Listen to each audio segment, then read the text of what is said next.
दोस्तों, आप देख रहे हैं चैनल कॉमिक्स तक। आज की कहानी का नाम है जल उठा रेगिस्तान। विकासनगर के पश्चिम में दूर तक फैला हुआ था अथाह रेगिस्तान। सूर्य की किरणें जिनकी रेत पर पड़कर मानो सारे रेगिस्तान को देखता अंगारा बनाने पर तुली हुई थीं। भीषण गर्मी से जहां सदा रेगिस्तान में रहने वाले परिंदे भी सिर छिपाने के लिए विवश हो गए थे, वहां अपनी मातृभूमि और मान सम्मान की रक्षा के लिए प्रकृति की हर मार को सहते हुए शत्रु राजा गुलाड़ा की सेना के दांत खट्टे करने में प्रयासरत थी विकासनगर के सैनिक अपने सेनापति प्रवीण सिंह और धुरंधर तलवारबाज प्रताप सिंह के नेतृत्व में। शाबाश साथियों, यूं ही चमकाते रहो अपनी तलवारें और रेत ही बना दो शत्रु के शरीरों को। विकासनगर की सेना का मनोबल बढ़ाने वाले जहां पूरी तसल्ली से युद्ध क्षेत्र में जुटे हुए थे, वहां गुलाड़ा नगर की सेना के शरीरों में उत्साह का संचार करने वाला राजा गुलाड़ा रेगिस्तान में न जाने कहाँ स्थित इस रहस्यमय स्थान पर आ रहा था। विकासनगर की सेना के दमखम और राज्य के लिए मर मिट जाने की भावना के आगे मेरी सेना ज्यादा समय तक उनका सामना नहीं कर सकती। इसलिए मुझे युद्ध में विजय प्राप्त करने के लिए शैतान सम्राट के पास आना पड़ा। मुझे पूर्ण आशा है कि शैतान सम्राट की सहायता से मैं विकासनगर पर अपनी विजय पताका अवश्य फहराऊंगा। कुछ क्षणों बाद ही शैतान सम्राट को बलि देने का प्रबंध करो। जो आज्ञा। बलि के पश्चात गूंज उठा वहां का वातावरण राजा गुलाड़ा की भारी भरकम आवाज से। आज तक मैं तुझे निस्वार्थ बलि देता आया हूं शैतान सम्राट, परंतु आज मुझे तेरी सहायता से साकार करना है अपने वर्षों का सपना। इसलिए सहायता कर शैतान सम्राट। और उसने बलि दी इस गर्दन को हाथ में उठा लिया। सहायता कर। भड़ाक सहायता। इधर रणक्षेत्र गूंज रहा था शत्रुओं की कराहों और विकासनगर के सैनिकों के उत्साह भरे स्वरों से। शाबाश, इस मोर्चे से आज एक भी शत्रु जीवित वापस नहीं लौटना चाहिए। उखड़ गए शत्रुओं के पैर, परंतु वे मैदान छोड़कर भाग खड़े होते उससे पहले ही। रुक जाओ, युद्ध क्षेत्र से अब तुम नहीं, शत्रु सेना भागेगी। ये तो राजा गुलाड़ा है, शायद अपने साथ किसी महारथी को लाया है, तभी इतने दम भरे स्वर में बोल रहा है। प्रताप सिंह की तलवार जब लहराएगी तो न राजा गुलाड़ा का दम रहेगा और न ही उसका महारथी। अपने घोड़े को तेजी से आगे बढ़ाकर प्रताप सिंह टूट पड़ा उस महारथी शत्रु पर। किन दोनों हथियारों के टकराने पर इतना जबरदस्त झटका लगा कि खुद को संभाल न पाया प्रताप सिंह। गर्म रेत पर गिरने के साथ ही बेहद फुर्ती के साथ उठ खड़ा हुआ प्रताप सिंह और इधर अपने घोड़े से कूदा हुआ योद्धा और विद्युत की गति से चमक उठे अस्त्र, जिनमें से एक थी प्रताप सिंह के अत्यधिक निपुण हाथों में थमी तलवार और दूसरा था वह विचित्र हथियार जो थमा था उस महारथी के रहस्यमय हाथों में। प्रताप सिंह अपनी निपुणता का कतरा कतरा प्रयोग कर अपने शत्रु को मात देने के लिए प्रयासरत थे। उन रहस्यमय महारथी विचित्र हथियार के आगे न प्रताप सिंह की निपुणता कुछ कर पाई और न उनकी तलवार। जैसे ही तलवार उस हथियार पर पड़ी, तलवार दो टुकड़ों में बट गई। प्रताप सिंह को हारते देख गर्जा सेनापति प्रवीण सिंह, सैनिकों घेर लो उस दुष्ट को। तुरंत ही सेनापति प्रवीण सिंह और शक्तिशाली जत्थे से घिर गया वह योद्धा। शाबाश, आगे बढ़ो और समाप्त कर डालो इसे। और उधर भयानक हंसी हंसता हुआ राजा, इसे समाप्त करने के बाद में सोचना मूर्खों, पहले इसकी तरफ अपने पांव बढ़ाकर तो देखो। अरे, रेत के नीचे से छोटे छोटे प्राणी निकलकर हमारे पैरों से लिपटते हैं। साथियों, घबराओ मत, इन प्राणियों से साहस का दामन मत छोड़ो, समाप्त करो इन्हें और आगे बढ़ो बढ़ो। अगर रेत की इस आंधी को चीर कर बढ़ सकते हो तो बढ़ो। रेत की उस तेज आंधी ने सभी के कदमों को रोक दिया। ओह मेरी आंखें, इस तेज आंधी के कारण हमें कुछ दिखाई नहीं दे रहा। इस आंधी से बचने का अब एक ही उपाय है। सभी अपने आप को अपनी अपनी ढालों की ओट में लेकर आगे बढ़ो। दूसरे ही पल शत्रु सेनापति प्रवीण सिंह की सूझबूझ और बुद्धि की दाद दिए बिना न रह सका। वह बेहद शानदार तरीका अपनाया है रेतीली आंधी से बचकर अपने लक्ष्य तक पहुंचने का। परंतु ध्यान रखना योद्धा, ये तुम तक पहुंचने नहीं चाहिए। इसी के साथ उस योद्धा के हाथों में थमे हथियार से लपलपा उठी वह किरणें, जो आगे बढ़ते सैनिकों के पांव तले की रेत की को बनाती चली गईं दलदल। उफ! देखते ही देखते सभी दलदल में बुरी तरह फंस चुके थे और हा हा हा, बड़े आए थे मेरे सहायक मृत्युंजय योद्धा को समाप्त करने। अब इनके हाथों तुम सब समाप्त हो गए। उफ! दलदल में हमें बेबस कर दिया है, हम कुछ नहीं कर सकते। उधर उस मृत्युंजय योद्धा ने अपनी कमर पर लटकी हुई अद्भुत रस्सी अपने हाथ में ले ली और तेजी से घुमानी शुरू कर दी। ज्यों-ज्यों उसके हाथ में थमी रस्सी के घूमने की गति तेज होती जा रही थी, त्यों-त्यों रस्सी का घेरा बढ़ता जा रहा था। बेबस और असहाय खड़े सेनापति प्रवीण सिंह और उनके साथियों की गर्दनों को एक साथ काटने के लिए, और अब तो वे गर्दनें कटनी ही थी कि तभी सभी का जीवन बनकर आ पहुंची वह तलवार, जो मागरू भोकाल की तलवार थी, और उसे थामने वाले हाथ थे महाबली भोकाल के। अब जो गर्दन कटकर रेत पर गिरेगी सेनापति, वे शत्रुओं की होंगी, इसलिए तुम सैनिकों को दलदल से निकालो। मैं देखता हूँ शत्रु में कितना बाहुबल है। यह भोकाल है मृत्युंजय, विकासनगर की सबसे बड़ी शक्ति। इसे समाप्त कर दो। समझ लो हमने यह युद्ध बिना लड़े ही जीत लिया। भोकाल कागज की पतंग नहीं है गुलाड़ा, जो तुम जैसे जब चाहे उसे समाप्त कर दें। भोकाल तो वह इस्पात का पुतला है, जिससे टकराकर उसे समाप्त करने की सोचने वाले स्वयं ही समाप्त होकर रह जाते हैं। उस मृत्युंजय योद्धा पर वार करने के साथ ही भोकाल समझ गया था कि यह कोई साधारण योद्धा नहीं है, क्योंकि मेरी तलवार आज से पहले भी बहुत से योद्धाओं से टकराई है, परंतु कोई भी इतने साहस से इसका सामना नहीं कर सका। और इसी बात से मुझे महसूस हो रहा है कि ब्रह्मांड की सबसे बड़ी शक्ति भोकाल शक्ति इसे आसानी से नहीं हरा पाएगी। दो हाथियों के बीच चलते उस भीषण युद्ध को सूर्यास्त के साथ बज उठे युद्ध विराम के बिगुल ने रोका।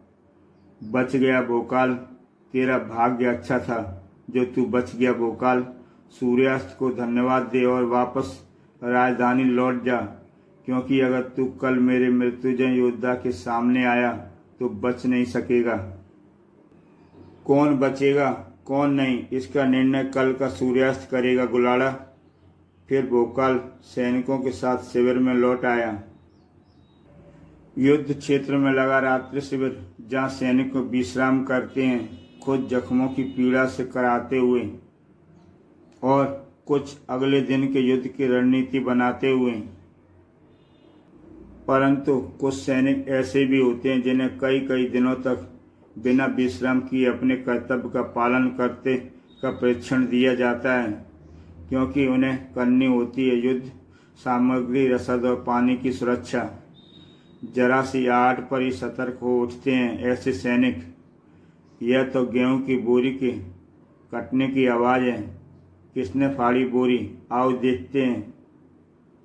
बोरी फटने का कारण जानकर तो आंखें फट गईं उन सैनिकों की। अरे ये क्या? गेहूं की बोरी में नागफनी कैसी आ गई? जरा ध्यान से देख, बोरी में भरे गेहूं के दानों से ही नागफनी उगी है। और ये मात्र एक बोरी की ही दशा नहीं है, हमारी सारी रसद ही नागफनी में बदल गई है। अगले दिन भूखी सेना के साथ लड़ा भोकाल, वह भोकाल जो शत्रुओं के फरेब का बदला अपनी तलवार की चमक से दे रहा था। नागफनी बन चुके गेहूं के एक एक दाने के बदले शत्रुओं की लाशों के ढेर लगाने को तत्पर नजर आ रहा था, जो और भूखे पेट होने के बावजूद भी ऐसी वीरता से लड़ रहा था विकासनगर का हर सैनिक, मानो शत्रु सेना के अधिक से अधिक सैनिकों को मारकर अपनी भूख मिटा लेना चाहता था। शत्रुओं पर यह एक गहरा आघात था। शत्रुओं की रसद नष्ट करके हमने सोचा था कि भूखे पेट उनके हौसले पस्त हो जाएंगे, परंतु उन्होंने चमत्कारिक ढंग से न सिर्फ स्वयं को संभाल लिया, बल्कि आज के मोर्चे पर हमें करारी मात भी दी है। उन्होंने भूखे पेट लड़ने का प्रशिक्षण प्राप्त किया है लगता है। हाँ, ऐसा ही है, लेकिन भूखे पेट लड़ने वाले क्या प्यासे भी लड़ सकते हैं? प्यासे, और वो भी इस रेगिस्तान में। समझ गए ना मृत्युंजय योद्धा, मेरे कहने का क्या अर्थ है? राजा गुलाड़ा की पहेलियों का अर्थ अच्छी तरह समझता था मृत्युंजय योद्धा, जबकि इधर सारी रसद का एक एक नागफनी में बदल जाना इस बात की तरफ संकेत करता है कि शत्रु तंत्र शक्तियों का सहारा ले रहा है। हमें उसकी चाल का उत्तर देना होगा, और ऐसा हम मात्र एक व्यक्ति ही सहायता से कर सकते हैं, और वह है तांत्रिक टिल्लू। सेनापति की जी, तुरंत ही राजधानी से तांत्रिक टिल्लू को बुलाने और रसद मंगाने का प्रबंध कीजिए। ठीक है भोकाल। इधर रसद के लिए चिंतित था भोकाल, और इधर अरे शांत बैठे ऊँटों को एकाएक क्या हुआ? ये उत्तेजित होकर एक ही तरफ क्यों भागे जा रहे हैं? सारे ऊँट जल भंडार की तरफ जा रहे हैं, परंतु क्यों? जब तक किसी को उस क्यों का मतलब समझ में आता, तब तक बहुत देर हो चुकी थी। पागल से हो गए ऊँटों ने सारा पानी बर्बाद कर दिया था। देखते रहने के सिवा कर ही क्या सकते थे सैनिक। विकासनगर के सैनिकों के लिए परीक्षा की कठिन घड़ी के रूप में आया अगला दिन, जब उन्हें प्यासे ही रेगिस्तान की चिलचिलाती गर्मी में शत्रु से जूझने जाना पड़ा। परंतु ऐसे में भी भोकाल की वीरता और उसके उत्साह भरे शब्दों से अपने में साहस जगाकर लड़ा हर सैनिक। अपने शरीर की गति कम मत होने देना साथियों, क्योंकि जिस तरह शत्रुओं ने हमारा पानी बहाया है, उसी तरह आज हम उनका लहू बहाएंगे। सभी सैनिक ने सिद्ध कर दिखाया कि वे मात्र पानी के ही नहीं, शत्रु के लहू के प्यासे भी हैं। भूख और प्यास उनके हौसले और उनके साहस के तूफान को जरा भी दबाने में सफल नहीं हो पाई है। लेकिन ऐसा कब तक चलता? भूख और प्यास ने तो अपने रंग दिखाना था, इसलिए अगले दिन उफ, अब तो मैं खड़ा भी नहीं हो पा रहा हूँ। उफ, पानी, मुझे पानी चाहिए वरना मैं मर जाऊंगा। पहले कुछ गिरे और फिर कई। उफ, भोकाल सैनिक की तरह अब मेरा साहस भी जवाब दे रहा है। स्वयं को संभालो सेनापति, अगर तुम ही टूट जाओगे तो फिर बाकी। सेना और सेनापति खड़े होइए। इसी के साथ गूंजा राजा गुलाड़ा का वह वैसी ठाका। प्यास ने मेरी सेना को तोड़ डाला। अब तेरा उत्साह भरे स्वर उनके बेजान होते शरीर में नहीं प्राण फूंक सकते। अब तो यह काम भोजन और पानी ही कर सकते हैं, और रेगिस्तान में अब ये दोनों वस्तुएं मेरा मृत्युंजय योद्धा ही उपलब्ध करा सकता है। देखो, दूसरे ही क्षण विकासनगर के सभी सैनिकों की बाँछें खिलती चली गईं। पानी, फलों से लदे हुए वृक्ष, भाग खड़े हुए सभी, मुझे पानी चाहिए, मुझे भोजन, भोजन। तभी भोकाल चीख उठा, रुक जाओ, तुम्हें जो दिखाई दे रहा है वह इस शैतान का फैलाया जाल है। यह तुम्हें मूर्ख बना रहा है। वहाँ ना पानी है, ना ही फलों से लदे वृक्ष। रुक जाओ, रुक जाओ। हा हा हा, चीख भोकाल, और तेजी से चीख, परंतु अब कोई नहीं रुकने वाला। अब तेरी पुकार को सुनने के लिए कोई नहीं रुकने वाला। क्रोध से मेघ सा गरज उठा भोकाल। रुकेंगे, भोकाल की पुकार पर उसके साथ ही रुकेंगे, परंतु जब भोकाल तेरे मृत्युंजय योद्धा और उसकी मृग मार्चा का अंत कर देगा। और अब भोकाल को ऐसा करने से कोई नहीं रोक सकता। क्रोध से फुफकारता भोकाल आगे बढ़ा। तभी हा हा हा, मृत्युंजय योद्धा की यह भयानक काली आंधी तुझे तिनके के समान उड़ाकर ले जाएगी भोकाल। इस दशा में तू ज्यादा देर तक इस काली आंधी का सामना नहीं ठहर पाएगा। हा हा हा, उफ, मेरी प्रतिष्ठा, विकासनगर का मान सम्मान और मेरे सैकड़ों साथी सैनिकों के जीवन का प्रश्न है, इसलिए मुझे न मात्र इस आंधी के सामने ठहरना है, अपितु इसे अपने तक पहुंचने से भी रोकना है, और इसके लिए मुझे अपनी तलवार में भरी ज्वाला शक्ति का प्रयोग करना होगा। ज्वाला शक्ति उगलती अपनी तलवार को लेकर भोकाल फिरकनी सी भी तेज से घूमता चला गया। इसी के साथ उसके इर्द गिर्द ज्वाला शक्ति की दीवार सी बनती चली गई, जो अब भोकाल को काली आंधी से बचा रही थी। और इसी बात ने राजा गुलाड़ा को वैसी ढंग से चीखने के लिए विवश कर दिया, अपने शक्ति को बढ़ा मृत्युंजय, ताकि इसके सुरक्षा घेरे को ध्वस्त करके तेरी काली आंधी इसे उस संसार में उड़ाकर ले जाए जहाँ इसे मृत्यु के सिवा कुछ नहीं मिलेगा। बड़ा अपनी शक्ति, बड़ा मृत्युंजय, और बड़ा। इधर मृत्युंजय योद्धा अपनी शक्ति बढ़ाता जा रहा था, उधर भोकाल के लिए मुश्किल बढ़ती जा रही थी। काली आंधी की शक्ति, ज्वाला शक्ति की सुरक्षा दीवार को भेदकर मुझ तक पहुंच रही है, और अभी भी वह उसे बढ़ाता ही जा रहा है। इसका तात्पर्य मेरे पास कुछ ही क्षण है कुछ करने के लिए। अगर मैं प्रयत्न करूं तो शैतान का खात्मा कर सकता हूं, क्योंकि उसने अपनी सारी शक्ति काली आंधी को बढ़ाने में लगाई हुई है। यह काम मुझे अभी करना होगा, वरना फिर कभी कुछ नहीं कर पाऊंगा। अपने सारे साहस और शक्ति का शानदार परिचय देता हुआ भोकाल बड़ी कठिनाई से आगे बढ़ा, और इसी के साथ भोकाल की तलवार घूमी और मृत्युंजय की गर्दन उड़ाती चली गई। अपने प्रयास से जहां भोकाल उस मृत्युंजय योद्धा को समाप्त करने में सफल हुआ, वहीं उसे खत्म करने के चक्कर में वह काली आंधी शक्ति की चपेट में आ गया और उसमें घिरा उड़ता चला गया। हर कोई अभी तक स्तंभ था, उन घटनाओं को देख रहा था। तभी एक तरफ से उठे उस तेज शोर ने मानो सभी को नींद से जगाया। हम आ गए, तांत्रिक टिल्लू हमारे लिए रसद, पानी और सहायता लेकर आ गए। विकासनगर के सैनिकों के लिए जहाँ ये हर्ष का विषय था, वहीं शत्रुओं के लिए भाग खड़े होने का हमारा मृत्युंजय योद्धा समाप्त हो गया। अब हमें इनसे नहीं निपट सकते। सभी भागकर वापस शिविर में पहुंचो। कुछ ही क्षणों में शत्रुओं से खाली हो चुका था कुरुक्षेत्र। इसी के साथ दोस्तों ये कहानी यहीं समाप्त होती है। दोस्तों आप देख रहे हैं चैनल कॉमिक्स तक। आज की कहानी का नाम है रेत का भोकाल।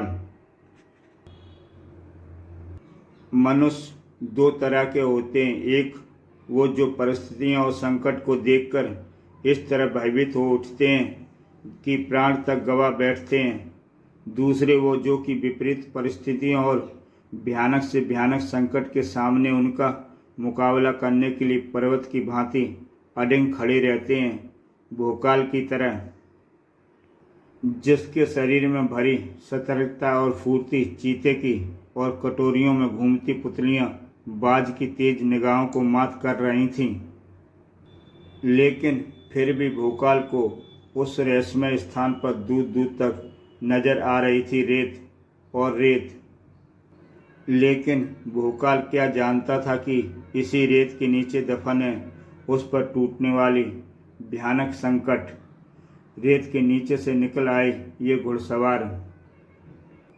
मेरा अनुमान सही निकला। मृत्युंजय योद्धा की काली आंधी मुझे रणक्षेत्र से उड़ाकर इस रहस्यमय स्थान पर इसलिए ले आई क्योंकि मुझे यहाँ मृत्यु देने वाले उपस्थित हैं। ये योद्धा जिनके शरीर पर मौजूद है बड़ी विचित्र पोशाकें और इनके पास से अत्यंत घातक अस्त्र।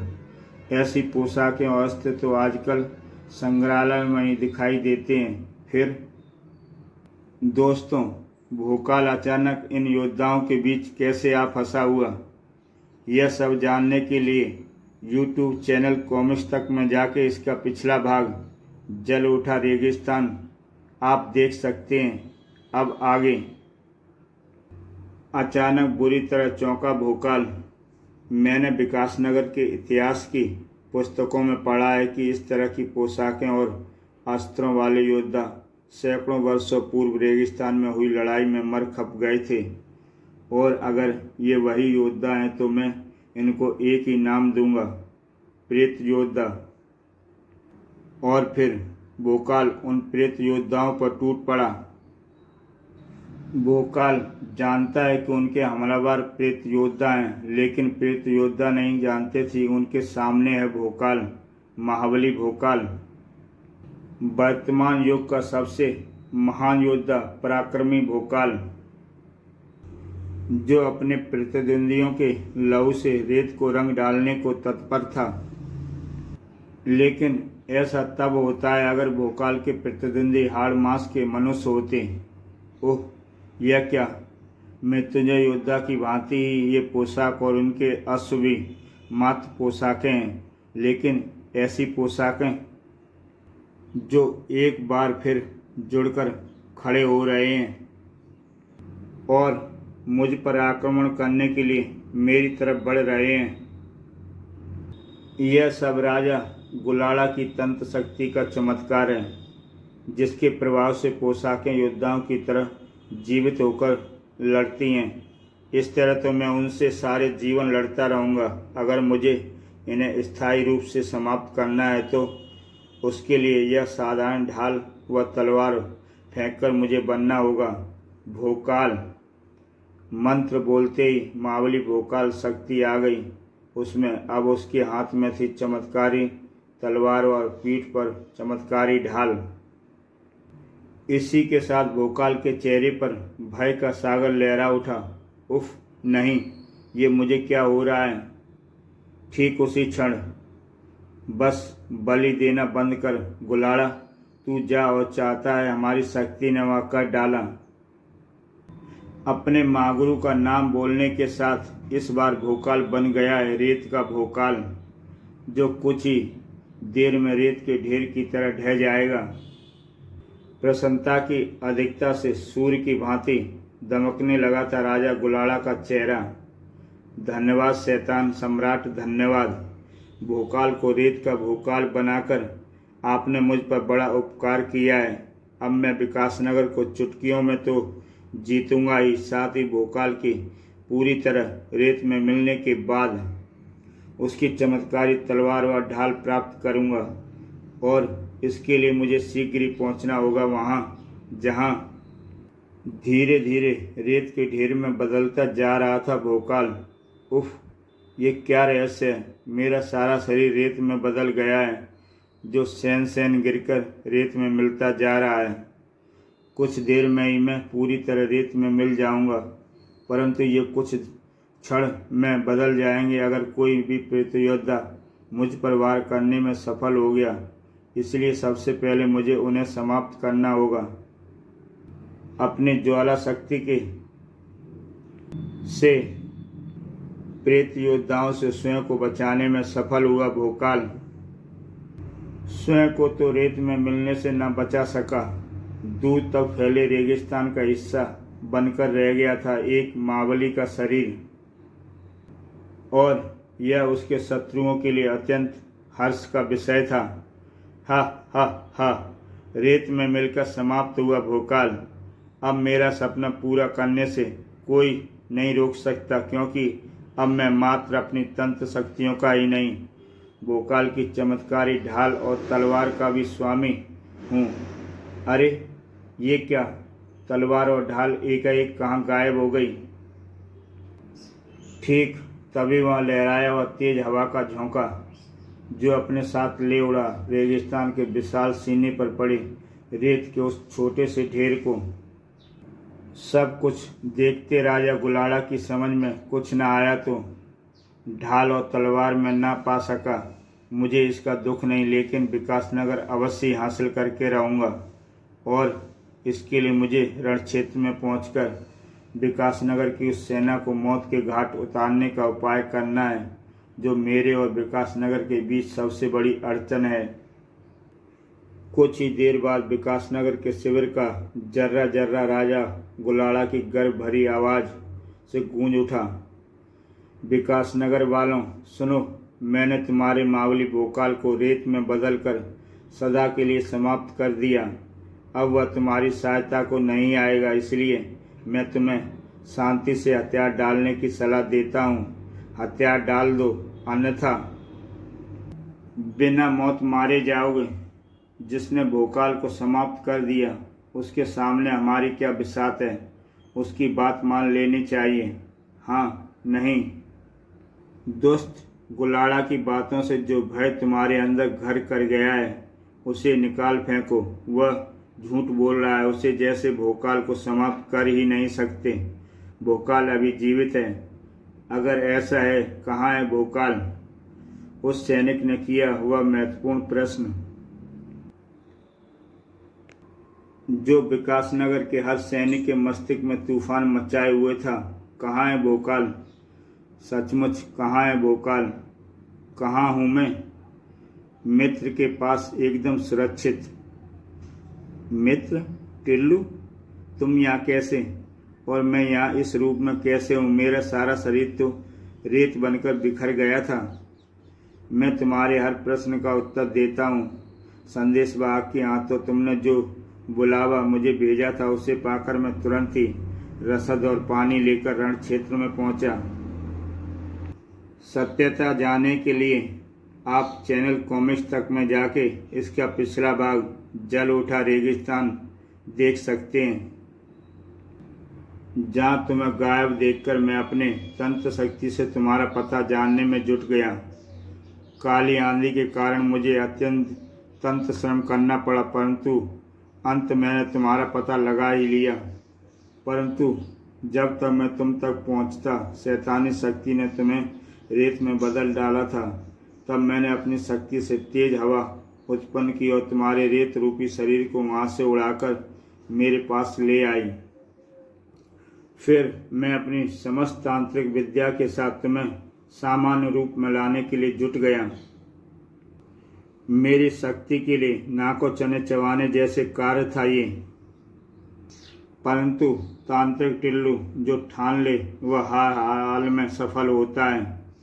ये सब राजा गुलाड़ा के कारण हुआ है, जो युद्ध के हर नियमों का उल्लंघन कर तंत्र शक्ति का प्रयोग कर रहा है। ठीक कहा भोकाल, इसलिए अगर हम इस युद्ध को तंत्र युद्ध कहें तो अति संयुक्त होगा, और इस तंत्र युद्ध को हम आसानी से नहीं जीत सकते। इसी के साथ लहू सी सुर्ख होती चली गई भोकाल की आंखें। युद्ध तो हम ही जीतेंगे मित्र।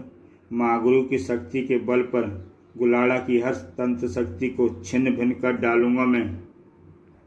मैं तुम्हारे विश्वास को तोड़ना नहीं चाहता भोकाल, परंतु मुझे खेद है कि तुम ऐसा नहीं कर पाओगे।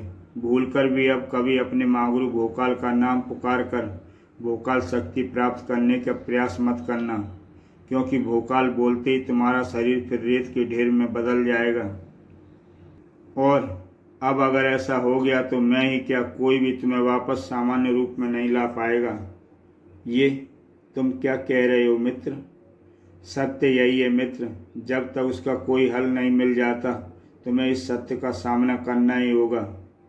परंतु इस सत्य के साथ साथ हमें एक और सत्य का सामना करना होगा कि हम विकासनगर पर गुलाड़ा की विजय पताका लहराने से नहीं रोक सकते। हाँ, तुमने ठीक कहा भोकाल, परंतु मेरी तंत्र शक्तियाँ और तुम्हारी वीरता एक हो जाए तो शायद हम इस सत्य को मुंह मोड़ने में सफल हो सकें।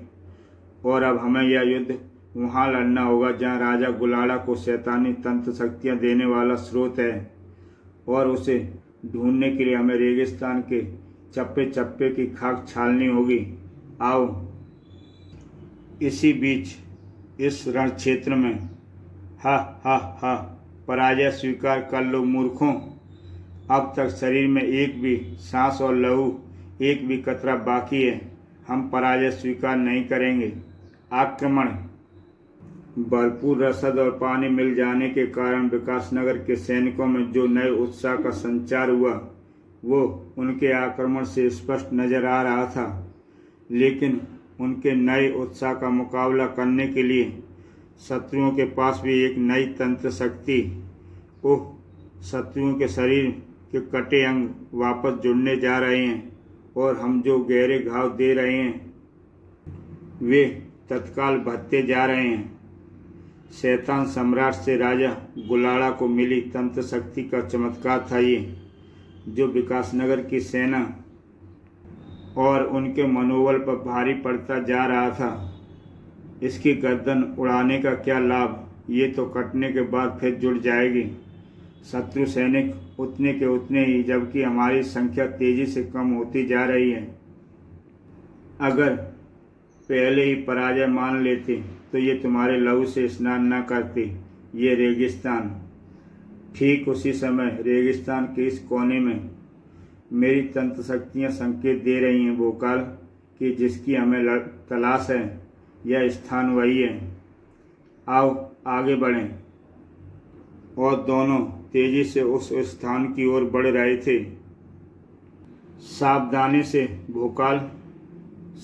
से आगे बढ़ते भोकाल और टिल्लू की सतर्क आंखें किसी को भी देख लेने को तैयार थीं, लेकिन क्या जानते थे कि जो संकट वहाँ मौजूद था उसे कोई आंखें देख ही नहीं सकती। उफ! अदृश्य किरणों का जाल बेहद तेजी के झटका खाकर उछले दोनों के शरीर दूर जा गिरे। उफ! अपने पैरों पर खड़ा होने में भोकाल ही सफल हो पाया। ओह! चट्टान से टकराने के कारण अगर टिल्लू अपनी चेतना न खो बैठता तो शायद तंत्र शक्ति के बल पर वह अंदर जाने का कोई रास्ता निकाल सकता। दृढ़ निश्चय के साथ भोकाल ने आगे कदम बढ़ा दिए। मैं टिल्लू के होश में आने की प्रतीक्षा नहीं कर सकता, क्योंकि एकाएक भारी पड़ रहा होगा विकासनगर के उन सैनिकों पर जो रण क्षेत्र में गुलाड़ा की तंत्र शक्तियों से जूझ रहे होंगे। इस बार अदृश्य किरणों के जाल के कारण भोकाल के शरीर को तेज झटका तो लगा, लेकिन उसने अपने शरीर को उछलने नहीं दिया। अपने संपूर्ण शक्ति के बल पर मानो रेत के अपने पांव गड़ाकर खड़ा हो गया था भोकाल। अपने संपूर्ण हौसले को इकट्ठा कर किरणों के उस अदृश्य जाल को भेदकर अंदर जाने में प्रयासरत था। वह अपने समस्त शक्ति के बल पर उस भयानक पीड़ा को सहता हुआ किसी भी दशा में सफल होने में दृढ़ निश्चय कर चुका था भोकाल। इसलिए सफल भी हुआ वह। उफ! अनंत! मैं अंदर आ ही गया। अपने उखड़ी हुई सांसों को संयत करता भोकाल अगर अपनी सारी चपलता का प्रयोग करते हुए अपने स्थान से न उछल जाता तो उसकी सांसों ने सदा के लिए उसका साथ छोड़ दिया होता, क्योंकि साक्षात मौत उसके सामने आ खड़ी हुई थी। ओह! अभी कुछ क्षण पहले जिन नागफनियों को मैंने पौधे के रूप में देखा था वे विकराल रूप धारण करके न केवल मनुष्य की भांति चलने लगी हैं, अपितु अपने लंबे लंबे उन कांटों से मुझ पर प्रहार भी कर रहे हैं जो लंबाई और धार के मामले में तलवार से कम नहीं है। तभी एक कांटा भोकाल की बाँह में आ लगा। खच! उफ! अभी तो एक ही गांठे ने मेरे शरीर में जगह पाई है। अगर मैंने इन नागफनियों से बचने के लिए कुछ नहीं किया तो ये शीघ्र ही मुझे भी नागफनी बना देंगे। इन दोनों के शरीर पर मौजूद लंबे लंबे कांटे ही इनसे बचने का उपाय हो सकते हैं, परंतु इसके लिए उनके शरीर को छूना आवश्यक है और ऐसा करना मृत्यु को निमंत्रण देने के समान है। जब मृत्यु दोनों तरफ हो तो एक रास्ते को ही चुनना ही होता है। नागफनी के पीछे पहुंचने के साथ ही भोकाल ने अपनी असाधारण फुर्ती से और सूझबूझ के एक और नमूना दिखाया। एक क्षण बाद ही दोनों नागफनियां एक दूसरे से उलझी रेत पर पड़ी थीं। शीघ्र ही भोकाल को नजर आया वह दृश्य। मेरे विचार से यही वह स्थान होना चाहिए जहाँ से राजा गुलाड़ा तंत्र शक्तियाँ प्राप्त करता है, परंतु यहाँ से शक्ति देने वाला स्रोत है कौन सा? अगले ही क्षण भोकाल को दिखाई दिया वह शक्ति स्रोत। ओह, तो यह शैतान मूर्ति ही शक्ति स्रोत है जो अपनी आंखों से घातक किरणें छोड़कर मुझे समाप्त करना चाहती है। यहाँ पहुंचकर कोई मनुष्य जीवित वापस नहीं लौट सकता। तू भी नहीं लौट पाएगा। और फिर शैतान का शैतानी ठाका वहाँ गूंजने लगा। अरे यह क्या! रेत में मेरे दोनों पांव धंस गए और अब ये रेत एकाएक ऐसे कठोर हो गई है कि पूरी शक्ति लगाकर भी मैं अपने पांव को ऊपर नहीं खींच पा रहा हूँ और कभी खींच भी नहीं पाएगा, क्योंकि तू अब सदा के लिए रेत में दफन होने जा रहा है। और शैतान की ये भयानक हंसी यह सिद्ध करती है भोकाल अब समाप्त होने वाला ही है। तेरे चारों तरफ से उड़ती यह रेत अब कुछ ही क्षणों में तेरी समाधि बन जाएगी और मैं इस रोकने के लिए कुछ नहीं कर सकता, क्योंकि मुझे दफन करने के लिए बढ़ती रेत की यह कैद इतनी मजबूत है कि मेरी पूरी शक्ति भी भरा वार भी इसका कुछ नहीं बिगाड़ पाया है। भोकाल का हर प्रयत्न बेकार करके रेत तेजी से भोकाल को अपने आगोश में लेती जा रही थी और जब रेत ने भोकाल को मिटाने का निर्णय ले ही लिया तो भोकाल को भी यही निर्णय लेना ही पड़ा। महागुरु का नाम लेकर ही मैं इससे बच सकता हूँ और मैं यह जानता हूँ कि उनका नाम लेते ही मेरे शरीर भी रेत में बदल जाएगा, परंतु मुझे रेत की इस समाधि की बजाय वह अंत स्वीकार है, इसलिए मुझे बोलना ही होगा। अरे ये क्या हुआ? किसने किया? मैंने। और मुझे इस बात की प्रसन्नता है कि चेतना में आकर मैं सही समय पर यहाँ पहुँचा। इसी बात का तुम्हें दुख भी होगा कि ना तुम यहाँ आते और ना मेरी शक्ति से भुनगे की तरह भुने जाते। बच्चों टिल्लू मित्र, ये किरणें अत्यधिक घातक हैं। मेरी चिंता न करो भोकाल, अपनी शक्ति से मैं इन तंत्र किरणों को नष्ट करना खूब जानता हूँ। सही कहा तुम्हारे मित्र ने, तू उनकी नहीं अपनी चिंता कर। कीड़े जल्लाद था वह, जिसकी आंखें और चेहरे पर नजर आते बेसीपन को देखकर भोकाल ने उसकी खूंखारता का अनुमान लगा लिया था, लेकिन जल्द ही भोकाल को पता चल गया कि उसका अनुमान गलत था। वह जितना दिख रहा था उससे कहीं अधिक खूंखार और बैसी था। उफ, कई हाथियों का बल भरा हुआ है इसमें। मैं इसकी शक्ति का सामना नहीं कर पा रहा हूँ। अब ये अवश्य अपने शक्ति से मुझे रेत में दबाकर मार डालेगा। इधर भोकाल की जान के लाले पड़े हुए थे और इधर तांत्रिक टिल्लू के मेरी शक्तियों से अधिक शक्तिशाली है इसकी तंत्र शक्तियाँ। कुछ ही क्षणों बाद ये मुझे पर भारी पड़ने लगेगा, परंतु जब तक शरीर में प्राण है मुझे इससे हार नहीं माननी। अंतिम सांस तक लड़ते मैं विश्वास रखता था तांत्रिक टिल्लू और भोकाल। रेत, अब मुझे यह रेत ही बचा सकती है। और भोकाल ने अपनी मुट्ठी में रेत भर लिया। सकती है। एक झटके से भोकाल ने गर्म रेत जल्लाद की आंखों में दे मारी। फलस्वरूप आंखों को अपने हाथों से दबाकर चीख उठा जल्लाद। कुछ ही क्षणों में इसका ध्यान अपनी आंखों से हट जाएगा और ये फिर मुझे पर चढ़ दौड़ेगा। इन्हीं कुछ क्षणों में मुझे बहुत कुछ करना है और यह मैं बड़ी आसानी से कर सकता हूँ, क्योंकि वह बलि बेदी के पास असंतुलित खड़ी है। मुझे मात्र अपनी सारी शक्ति से भरा एक बार करके उसे बलि वेदी पर गिराना है और फिर इस रस्सी को खोल देना है। बाकी सब अपने आप हो जाएगा। सैकड़ों निर्दोषों की बलि चढ़ाने वाला आज स्वयं बलि चढ़ गया था। इसी के साथ मानो वहाँ प्रलय आ गई।